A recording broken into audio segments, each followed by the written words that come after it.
ECL పరిధిలోని కమలానికి సంబంధించిన OYO ఉదాంతం నిన్న ఈరోజు పేపర్లలో మొత్తం అంతా బట్టబయలైంది. ఏఐవైఎఫ్గా మేము గత 9 నెలలుగా ఒకటే ఫైట్ చేస్తూ ఉన్నాం. ఎక్కడైతే రెసిడెన్షియల్ జోన్లో ఉందో, ఎక్కడైతే పాఠశాలలు కళాశాలలు ఉన్నాయో అక్కడ ఓయోలకి అనుమతి ఇవ్వద్దని చెప్పి జిహెచ్ఎంసీ వాని, అదేవిధంగా పోలీస్ డిపార్ట్మెంట్ వాని ఎక్కడికక్కడ మేము అడుగుతా ఉన్నాం.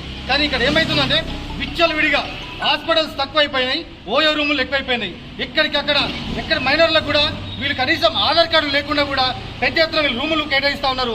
మరి వాళ్ళు అక్కడ లైంగికంగా చేస్తున్నారా లేక మరి డ్రగ్స్ యూజ్ చేస్తూ ఉన్నారా ఏది కూడా వాళ్ళు తనిఖీ కూడా చేయట్లేదు.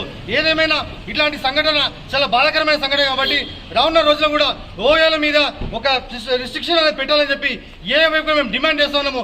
రానున్న రోజుల్లో కూడా ఏదైతే ఈ రెసిడెన్షియల్ జోన్లో ఉందో, అదేవిధంగా స్కూల్లో కాలేజ్ పక్కన ఉందో మేము వెంటనే మనం సీజ్ చేసి ఇతర ప్రాంతాలకి, అదేవిధంగా ఓయోల కొత్త వచ్చిన దాన్ని కూడా అనుమతులు ఇవ్వదని చెప్పి ఏఐవైఎఫ్ మేడ్చల్ జిల్లా పక్షాన మేము పోలీస్ యంత్రాంగాన్ని, అదేవిధంగా కలెక్టర్ గారిని మేము డిమాండ్ చేస్తూ ఉన్నాం.